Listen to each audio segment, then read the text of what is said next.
Welcome to the Ancient Way. I'm James. I'm Marlia. Little pre-episode bonus here. We have been working behind the scenes on many different things, a variety of things. One of them being a dream journal. We thought, this is something that I would use. I have a dream journal, but wouldn't it be cool if you had a page where you could write your dream down and then like break it down and interpret it, have kind of some guidelines on interpreting the thing. So Marlia and I wrote a intro. It's not a foreword. It's an intro in this dream journal, just kind of detailing our experience with dreams, a couple of stories, and then some guidelines. And then we just launch it off with, there's like a dream page and then an interpretation page throughout the rest of the book. That is now available on Amazon if you would like one. Yeah, go check it out. Whenever I've got a copy being shipped to us, whenever we have that one, we'll do a video, just kind of show it and everything like that. Cool design cover, but if that's something you're interested in, check it it's out. a really cool journal. Put some good time and a little bit of artwork into it, some little Easter eggs and stuff.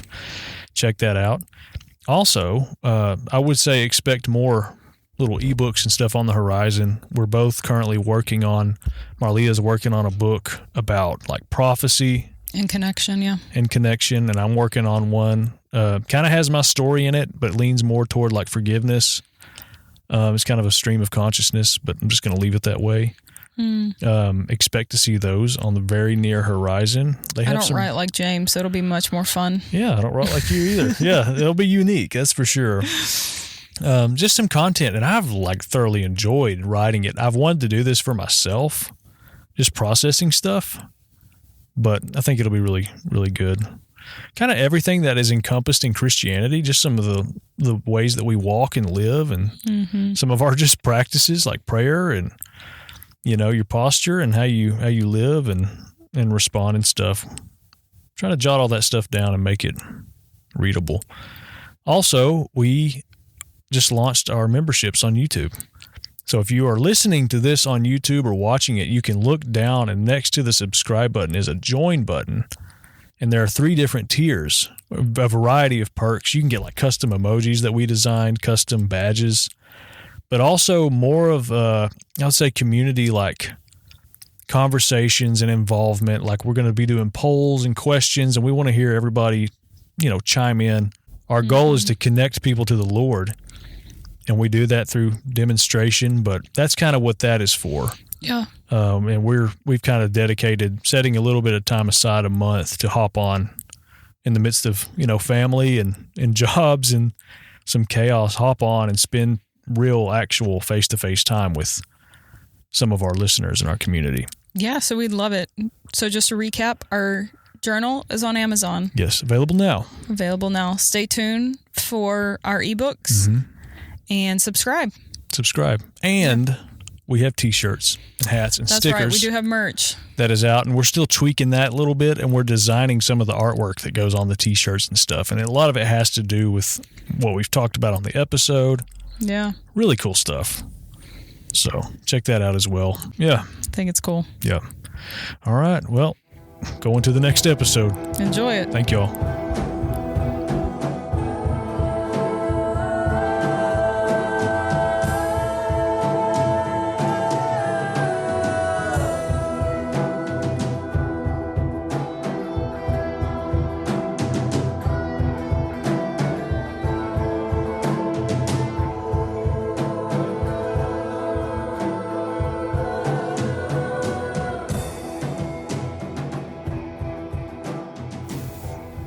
Welcome to the Ancient Way. I'm James. I'm Marlia.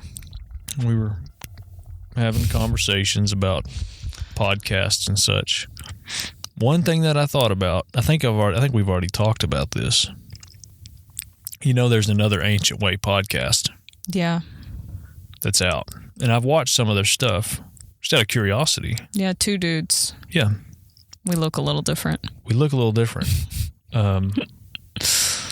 But it's like, oh, well, what are the odds? Same thing. Logo's kind of similar. Sun with the mountains in it, you know? Then I thought, it's like, who do you think you are? You know, that they take our stuff on purpose and get kind of weird about it. Mm-hmm. But then I listened to their stuff, and it's kind of like, hey, I wonder what if we just brought them on here and just talked to them? That'd be fun. What if we just because I listened to their stuff and it's about the Sabbath. And it kind of sparked me a little bit, maybe not to such a religious level. I don't fully know what their thing is, but when they were simply talking about the Sabbath and how they don't, I don't know if it's every Sunday or Saturday, whatever, but they like spend time with their family and they do nothing else, and how it's changed their life. Basically. And it's like the Lord established this day of rest for us. That's so good. For a reason. Yeah. Because, I know I could work on stuff all the time, Yeah. But the way they talked about it was really sweet. And I was like, oh, that sounds like a relief. Yeah. Anyways. And then, it's like most people, I think, would be like, oh, they stole our name or whatever. But it's like, might be kind of cool to have those guys on here. That'd be fun. To talk about the Sabbath. I'd be here for We're it. about connecting people, not competition or whatever. Yeah. I've actually told so many people that in business, like, hey, I'm not scared of competition. Like, I don't believe in that. That's not like a thing. Yeah. And I've point blank told people, like, hey, I'm not actually territorial. Yeah. Like, there's enough room for all of us. There is. And I've had people, like, kind of clap back at me. And they're like, well, no, I mean, yeah. Our thing is da-da-da-da-da. And I was like, okay, well, good. It's the way of the world, is that competitive spirit and stuff. Yeah. It's just strange.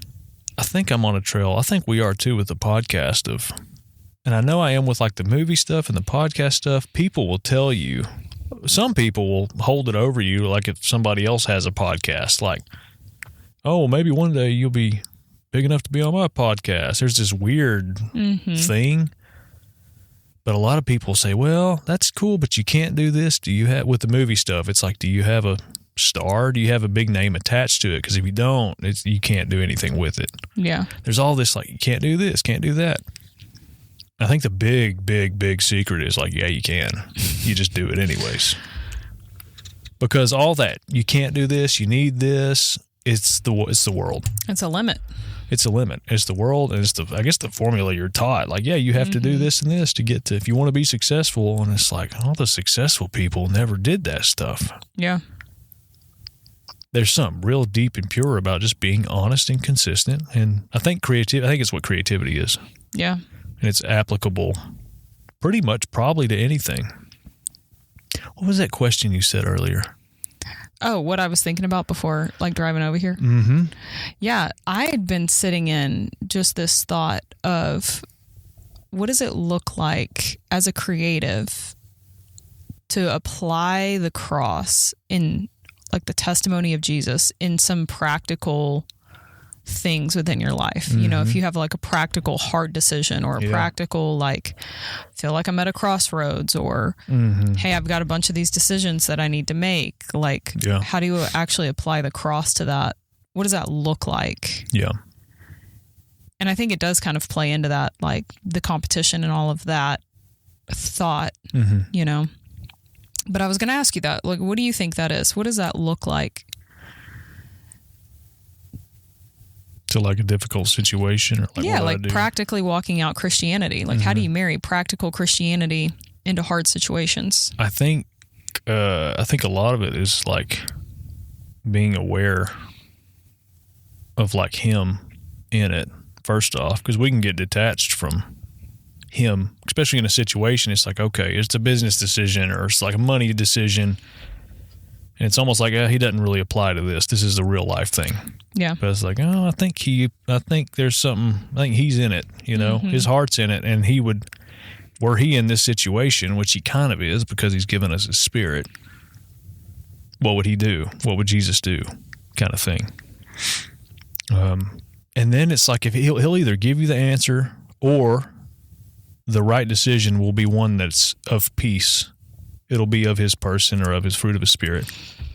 And if you don't get anything, I'm like, sometimes He trusts us to make a decision, you know? And He's just going to be there regardless. And then if you make the wrong decision, or if it leads you into a funky place, well, He'll be there too. Yeah. You know, if you make a mistake. That's the good thing.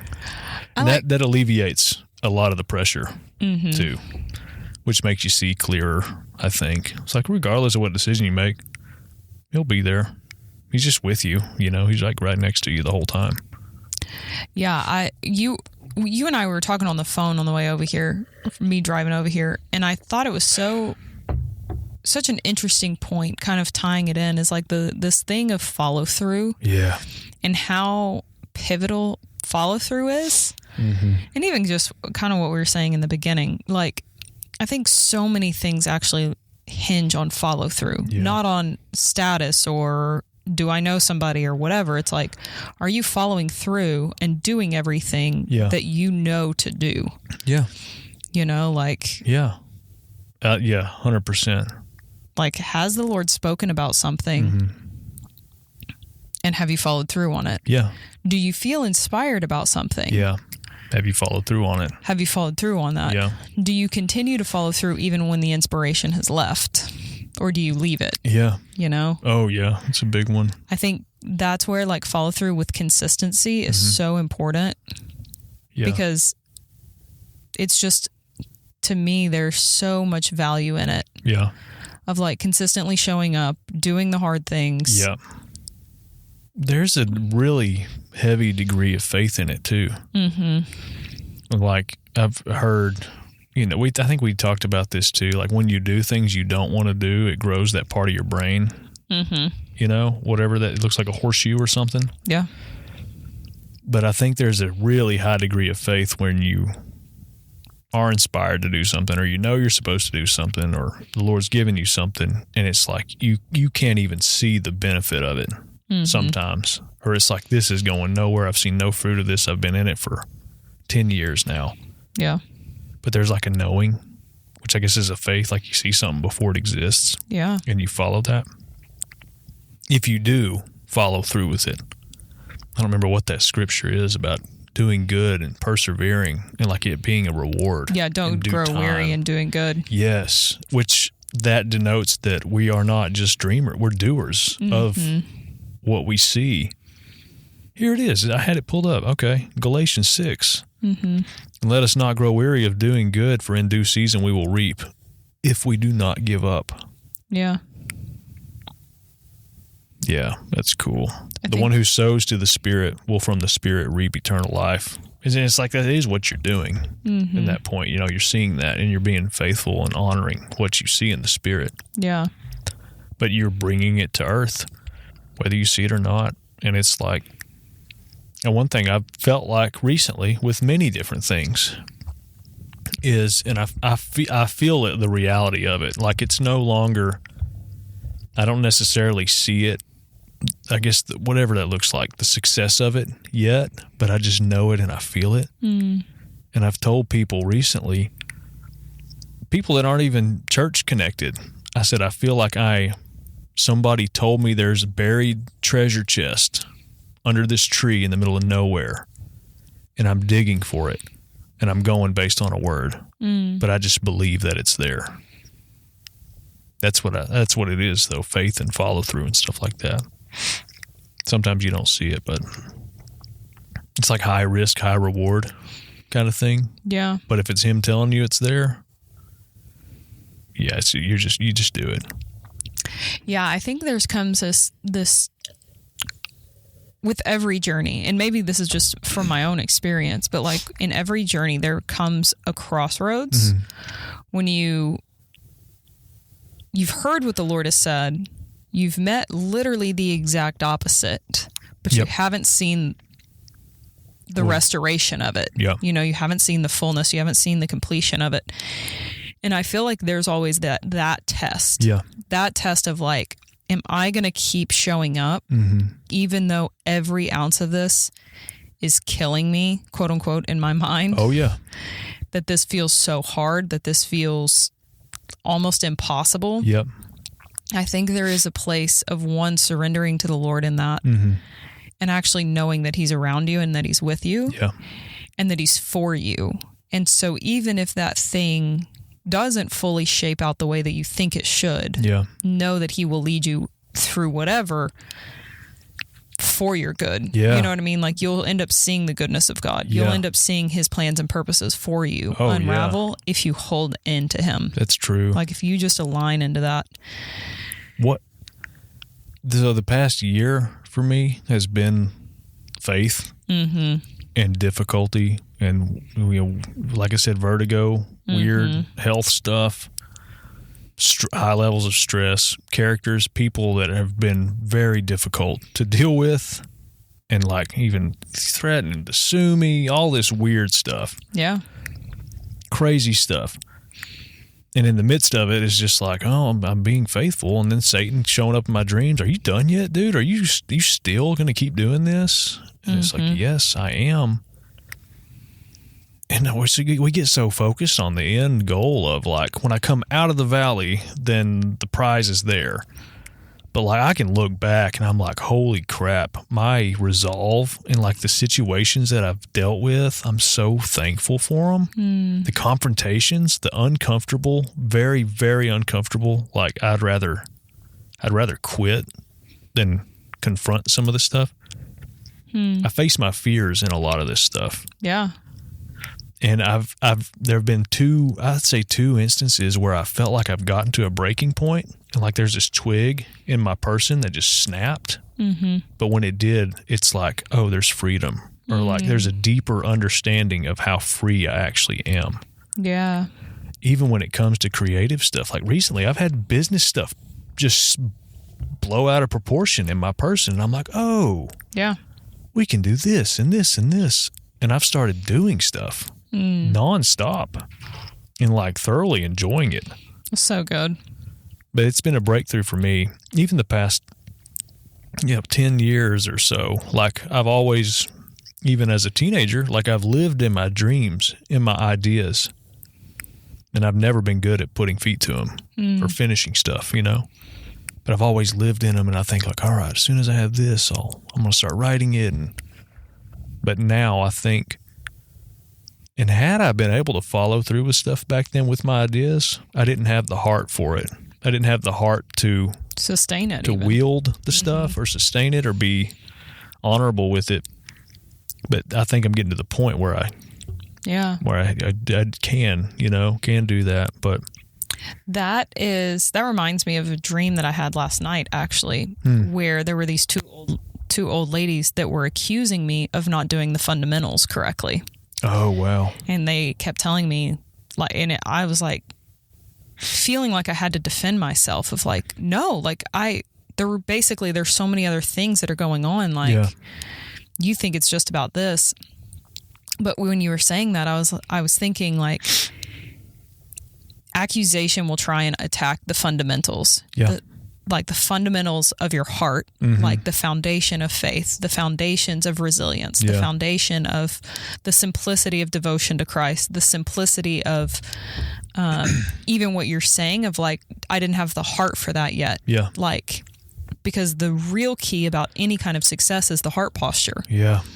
It's like, do you have the heart to sustain it? Do you actually have the heart to look outward and not, like if you want to build something of the kingdom, you know what I mean? It's different if you're like, even businesses, doesn't matter what it is. Like if your heart is to build the kingdom that's sustaining for all of eternity, then that looks a little bit different than just your normal grinded out kind of business, Man. Anyways, but I was just thinking about that when you were talking. I was like, yeah, it's literally all about the fundamentals. Yeah. It's the fundamentals of people's character. It's the fundamentals of faith. Yeah. That's really good. Yeah. In all these circumstances, you wouldn't find out. It's almost like, hey, that whole season is like, let's find out if you really are that faithful. Not in a negative way of like, let's test it and let's see what comes back. And the Lord's not going to allow anything to happen unless he knows that you can do it, Yeah. Unless he knows. And it's looking back, even in the middle of it, like there's got to be something here. But now it's like, oh, I see it now. It's like the Wolverine dream. It's like, let's shoot Wolverine and see if there's an indestructible skeleton underneath that. And I had a vision last week about that specifically, that there was somebody was on fire. Everything burned away and there was this gold, like ornate skeleton underneath. with like gems and jewels in it. And I was like, holy crap, that's a new creation. I had the same vision. I'm not kidding Really? you. On Sunday morning. Really? Before I went to church, the exact That's same cool. thing. But I saw the vision expanded, and there were gemstones on everybody's path. Okay, yeah. And there's a scripture in Isaiah that was talking about all the gemstones that were laid before people. Yeah. But yes, Oh, it's cool. that whole scripture in Isaiah talks about that. Wow. Literally that vision. Okay. And I had it before I even found that That's scripture in cool. Isaiah. Yeah. Yeah. That's freaking wild. That's the substance of everything that we encounter, though, is we use gemstones. Totally. And it's like, find out who you are. It's Dan Moeller said this in one of his videos. He's like, when you squeeze an orange juice comes out. When you squeeze a Christian, like, you're getting nothing but Christ, you know? Yeah. To the point of like, I don't know, resist the enemy and he will flee. It's like, be who you are in everything and he'll get scared and tired of it. It's like, okay, if we push further, they're going to find out who they are even more. Oh, yeah. It's like, if we keep pushing them, it's not going to be good for us. Have you ever thought that when it said that if the rulers, If they knew. they would have never crucified the Lord of glory? Yeah. What if they actually have now recognized? Yep. And so now they're like, dude, if we push too hard with these, It has to be they're going to get stomped. It has to be a thin line. That's a high risk, high reward for them. Yeah. Because either they get to the point where somebody gives up and they keep you from walking out your destiny, and it's like, oh, we got one. Yeah. But then it's got to get to that point where it's like, we're running out of energy and time. And if we keep going and they keep revealing, Yeah. it's that scripture, like, what was it? Christ in you, the hope of glory. Yeah. If that hope is fulfilled, I think that's what these moments are. Once you come out of it, it's like, okay, Christ has officially been revealed in this scenario. Hope Like, has been fully fulfilled. He's in me, and I have proved it. That's what these moments are. And then it's so like good. in the depths, you know, in the valley, but also on the high places too. You know, there's all the different. Yeah, it's just cool. Every single day is an opportunity to showcase him. Every single situation, Yeah. even the difficult ones. This one I had this last week is like, it was a situation that put the spotlight on me. And I've had this happen before, and I'm aware of it in the moments where you have a decision to make and everybody's looking at you like, what are you going to do? That's when you get to showcase him. Yeah. It's all for him. Yeah. And it's an opportunity. It's like that. I had that Zoom meeting years ago, and everybody's like, well, James, you're quiet. What do you think about it? And I'm like, I don't think it's a big deal. And everybody's like, oh, like, you just don't understand the world yet, honey. You'll figure out one day. It's like, no, it's actually peace here. Yeah. Actually good. Yeah. And this whole situation where everybody's scared is a chance to bring us all together. That's my thought on it. But it's like we get placed in these moments, the difficult situations where you're at the bottom of the barrel. That's when you find out. Yeah. And then you have it. And then you know yourself. Darkness knows. Like, we can't. Well, because you just showcase the Lord of glory. You showed him. It's like the Mount of Transfiguration. He went on that mountain. The gates of hell will not prevail. That mountain, which was, I guess, Mount Olympus, all the pagan gods were. Yeah. He went right in the middle of that and flexed on it. That's kind of what we do in these situations. It's Which like, I hey, think Jesus. It is epic that he was on Pan. Yeah. They were worshiping the god Pan, which is where we get panic. Yes. It's like, hey, we actually have the ability to showcase in the midst of panic, in anxiety, in fear. We can actually put the Lord on display. Oh, that's right. On the top of Panic's mountain. Yeah. Boom. Yeah. That's what it's all about. Because if you think about it, if you zoom into any single issue that you have, that is the war. Yeah. The war is, you can put another word on it. You know, you can put a different feeling on it. Like, I feel despair, or I feel anxious, or I feel panic. And it's like, no, like, it's literally the war against love or fear. Yeah. Period. That's true. That's true. It's like, that's what it boils down to.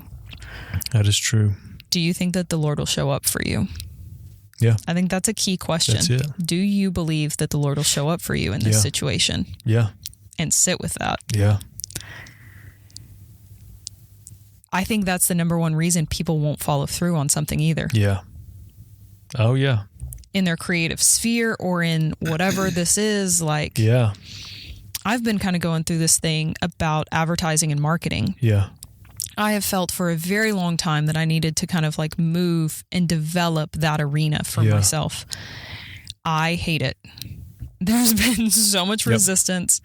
And I finally just had to get honest with myself, and I put every excuse. I was like, well, that's stupid. Like, the Lord will provide the clients, da-da-da-da-da. Yeah. And I realized, like, well, one, all marketing is communication. Yeah. But I was like in this wrestle of like, oh, I don't want to be like the world and I don't want to do that. Yeah. Finally, the Lord, we just had to have a very honest conversation. He said, you're afraid to grow in this. Yeah. You're afraid of what you think it's going to require of you. Mm-hmm. And I was just like, I was so afraid to grow into that space. And I'm so afraid to like develop something and actually just not be good at something to start. Yeah. I mean, that was kind of the core thing. I've always been naturally really good at things. Yeah. And I'm not naturally good at advertising or marketing. Mm-hmm. And so just having to step out into something unfamiliar has actually created hesitancy within me. Something scary or something that you don't like or that has a weird, like going into it. Yeah. But then I went through that whole mind whirl of like, well, I'm not going to do the advertising and marketing because like, I just want to follow the Lord. I just want to follow, like I got so flippin' religious that it, and I don't mean that in a negative way. It's just like, maybe the Lord is actually calling you to do something because what you have and what you are offering needs to be reached to more people. And if you're not communicating accurately, it's not going to hit the people that actually could be drastically impacted by it. Yeah. And it's not about manipulation. It's just about, hey, this is actually what we have. Offering a benefit to them. Yeah. And this is how it could actually change you. Yeah. And it's like, what's the alternative? You sit there and, I mean, he could bring the people to you, but there's also all these tools and resources that are like at hand. Yeah. It's like, and that's been a question with me too, is like, what degree of this is like, do we do? What degree do we actually do something? Yeah. Because we're both. We're the turtle. We do both. We walk on land and we swim in water. Yeah. So I've become more and more convinced, like, hey, there is stuff to do. Mm-hmm. There's work to do, and it's a good thing. Yeah. You can't live in your dreams, you know? You can't live in your dreams and expect real things to happen, and we're both. We do both. I think the massive key, this is just something I've been walking through. I think a massive key is never kind of what we were talking about, like the war about fear. Whatever you do, do not be led by fear. Yeah. Whether that's inaction or action. Yeah. Don't be led in fear in either of those. But if you feel like the Lord has given you vision for something, sit with him and get creative. Yeah. Like I literally sat with the Lord and was like, okay, well, what marketing strategy do you have? Yeah. What do you have? Because you're actually the chief marketer. Your name has actually been spread out through all the earth. Yeah. If you think about it, he's communicated who he is. Of course. If you just think of marketing as communication. Yeah. But, well, and it's been spread by like, what he did. And then Paul. Yeah. All the writings. And went and wrote and did all these things. Yeah. And Jesus was a carpenter. Yeah. He was building chairs and tables and stuff. Yeah. Or a stonemason, depending on your translation. That's true, yeah. Either way, he was working on some stuff. Yeah. Yeah. Yeah. There's stuff to do. And it's a good thing. Mm-hmm. And I think part of his play in it is when you're faithful. When you put your stuff out there, he can provide the next step, He'll put stuff in play. But, yeah. It feels like a new world. It feels like a new upgrade, I feel like. Mm-hmm. I think it's stepping into things that I think there's so much reward in doing things that you're uncomfortable in. Mm-hmm. I think So that was a thought. Like, I was sitting with the Lord and I was like, well, I feel really uncomfortable and I have anxiety about doing this. So I don't want to move in anxiety. Yeah. And I heard him say, you have anxiety about things that you've never done before. Yeah. He said, for you, the key is to move in through it. Cool. Yeah. It's to actually go into the anxiety and do it regardless. Mm-hmm. And I felt like, oh, that's a major key. Yeah. Like, for some people, they feel anxiety, they check out. Yeah. They're like, I got to get rid of this feeling before I can move forward. Yeah. But sometimes the key is actually, ask the Lord, but sometimes the key is doing it anyways. That's true. Yeah. Like, yeah, that's a lot of it. Face the fear. Yeah. Look at that thing. That's true. Show up regardless. That, and then another one too is like hesitating. Sometimes you want to wait. Everybody always said before we had Kyla, like, wait till you have at least $10,000 in your savings account before you have a baby. Like, you almost like make sure you're prepared first. It's like, you're not going to be prepared. Yeah. Same with some of this stuff. It's like, dude, quit prepping so much for it and do it. Yeah. There is a time for, like, you know, a time for things, but sometimes it's like, hey, dude, you're procrastinating. Put that out there and just do it. Yeah. Sometimes, you know. Yeah, I think that's where the key of, like, sitting with the Lord in it, evaluating your heart. Okay, what is actually driving me in this? What is, like, pushing me in this, you know? Yeah. Because I really do think we've had some great, and maybe this is just because this is my area or whatever, but I think there are great teachers in the church. There's great, I mean, I wouldn't say all of them, but you know what I mean? Like, the church absolutely should be, I mean, it should be the Mount Zion, like everything flows to it. But I also think we should have highly successful people in all of these spheres. And I think business is a major arena that has the ability to really display innovative, creative, ingenuitive business ideas and things that could actually, like, enhance people. Yeah. I think that's what we're doing. Like what you're doing with, like, your business stuff and us with the podcast, like everything. I think we're finding that. Yeah. And I think it takes a lot of tenacity and grit and faith to get in a pile of mud and dig around for some pearls, right? What was Junkyard. the word you gave me? Yeah. Yeah. But who else is going to do it? It does take a degree of all of those things, and mainly faithfulness. Yeah. Mainly being faithful. And I think it's rare, but I think we're like pioneering some stuff. I think we're digging for things that we can show other people, that we can have the authority of, like, hey, have faith in this, as difficult as it may be. Yeah. It really is worth it. And I feel that right now. Even though I don't feel like I'm at the end of the thing, I feel like I can confidently tell people, just be faithful in it. Yeah. Trust him. It seems like infinity, like you will never escape this. It feels like you're never going to get out of this. You'll fail. Yeah. But just do it. You just never know. You don't ever know. But the important thing is knowing him in it. Knowing he's got good plans for you. What is he going to do? Is he going to send you back to Egypt? Yeah. I don't think so. Unless you're going to go break some people out, you know. Yeah. But then you'll actually go empowered. You won't go with their tail tucked between your legs. That's right. That's right. You will go with all of his magic tricks that he gave you. That's true. That's true. And you've earned them. Like, you've been with him. You've spent the time with him and known him. That is what it's all about. I do think there is a major test too that people can get into, especially when it comes to following through. Yeah. Right. So I love the Israelites. I really do. I love their story. I think you can learn so much just by reading the Old Testament. Yeah. You know, Genesis through Deuteronomy, I'm like, you should camp out in them. Yeah. But Leviticus is hard, but you know. But the thing about the Israelites, the biggest test that they had, or the thing that they had such a hard time overcoming, was complaining. Yeah.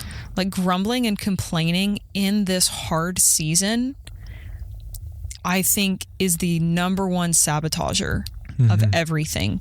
It's a setback too. It always ends up at their, that's what causes their to, another 40 years or Yeah. them not to inherit it in their time. Yeah. They actually capped themselves because of their grumbling and complaining. And it's like, man, if you find yourself kind of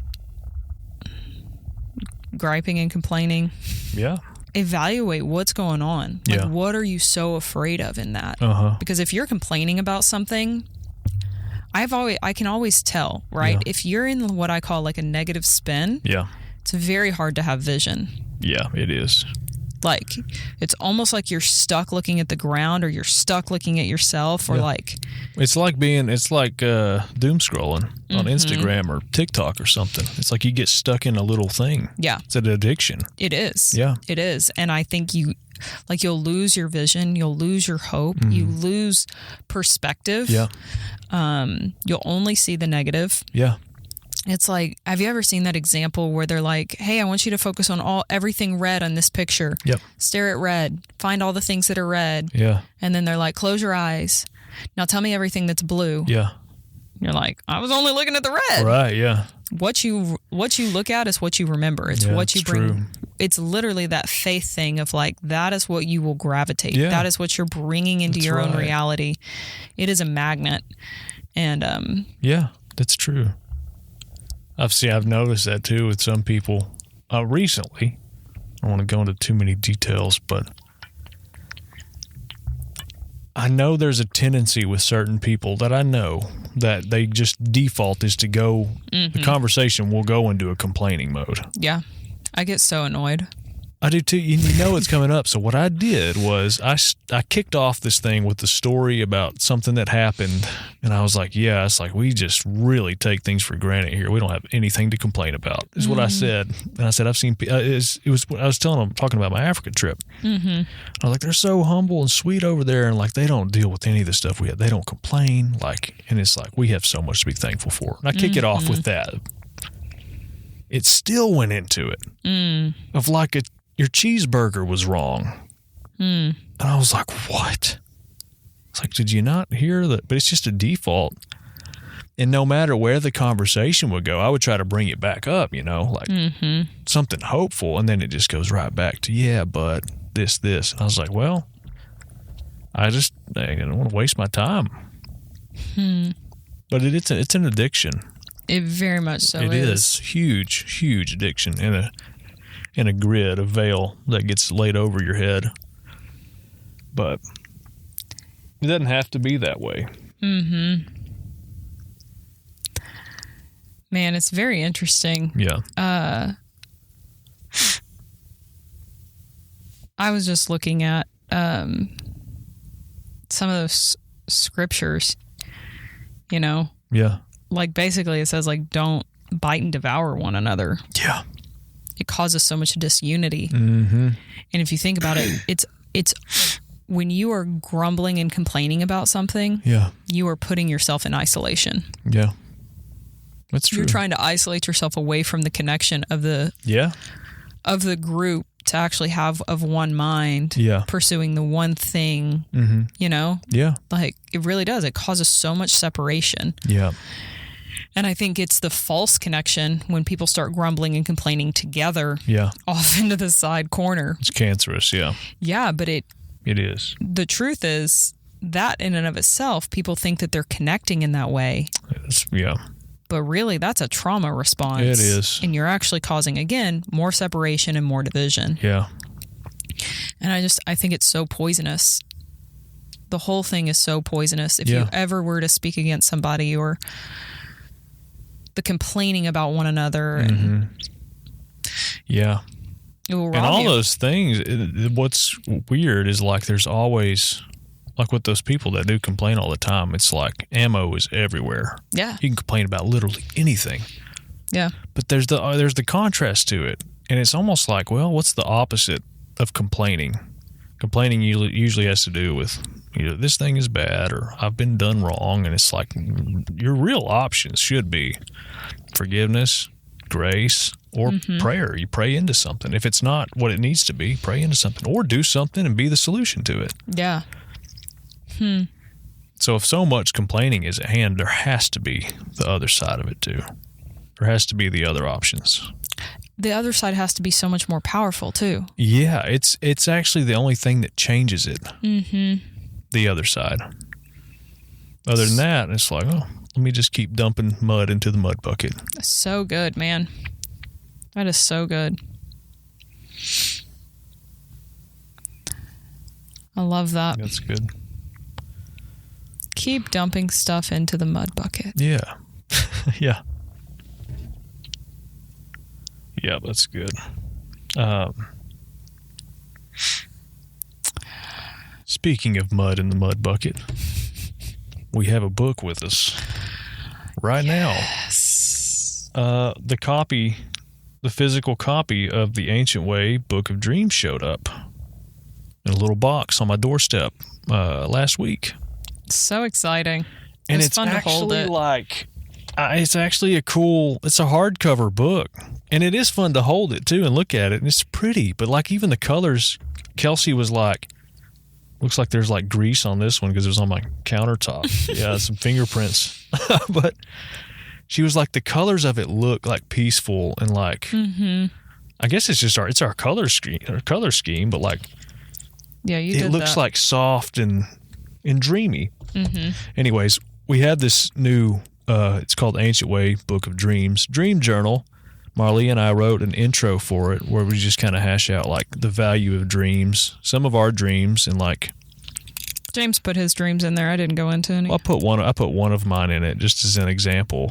But like the Lord, he speaks through everything, and dreams is just one wheelhouse of his. Yep. And it's there's a scripture about it, but when you're asleep, like you're out of your way. Your ego's out of the way, your worries, whatever is out of the way, and he really can get to the issues of your heart and give you messages and stuff. And it's answer your questions, give you direction, and the more you're faithful with it, even if you don't have the dreams, ask him for them, and then when you finally get one, or when you get one the same night of, you just write it down and be faithful.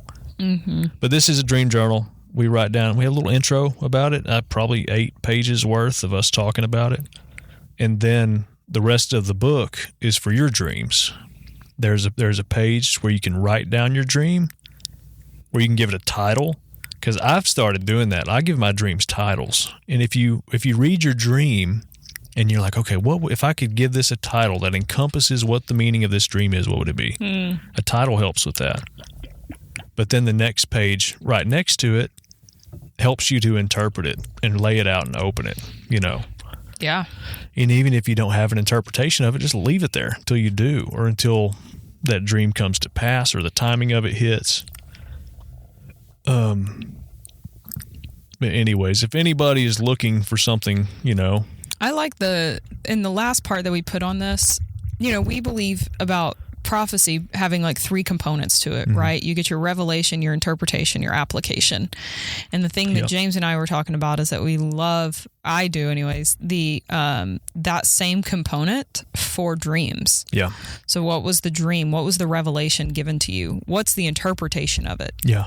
And then how do you apply it? Yeah.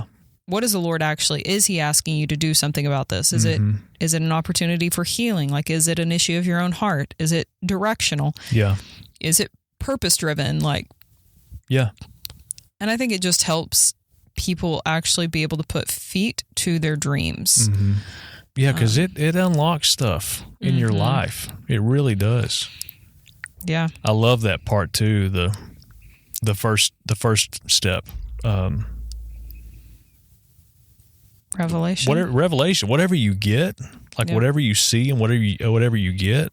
Sometimes people discount it like, well, I don't think that was anything. It's like, no, there's something in it.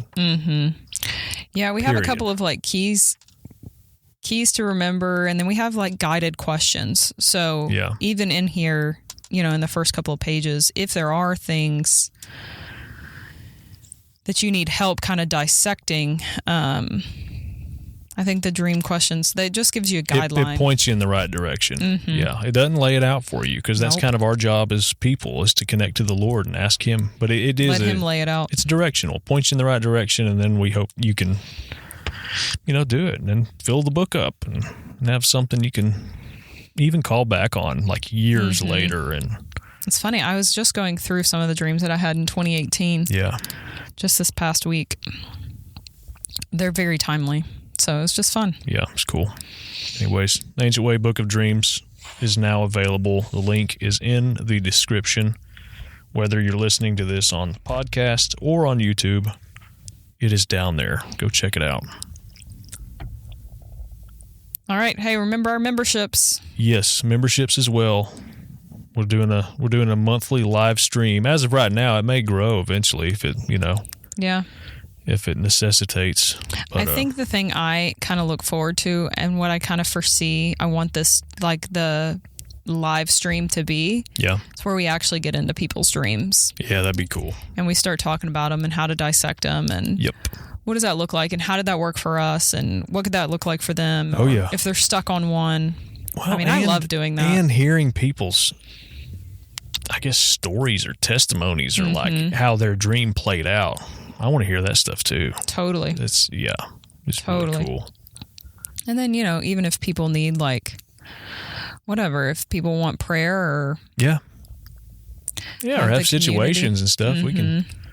Where it's not just me and James. Like, that's never the goal. No, James it's and I all are about not it's all about connecting Yeah. everybody to the Lord. That's what we're built for. Mm-hmm. And it's like, yeah, the only goal is to connect to Him. So beautiful, man. Yeah, He'll lead you in all truth and teach you all the super cool tricks and lead you in the miraculous and raising the dead and all that stuff. He'll do it. It's cool. All right, y'all. We appreciate you all. We'll see you next time.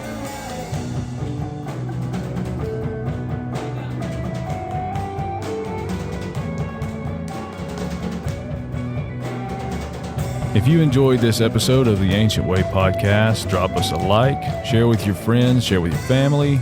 And if you'd like to support us and what we are doing, and you would like to play a direct role in our growth and things that we do in the future, we have a donation spot at the bottom of our show notes. So you can click on that, give however much you want.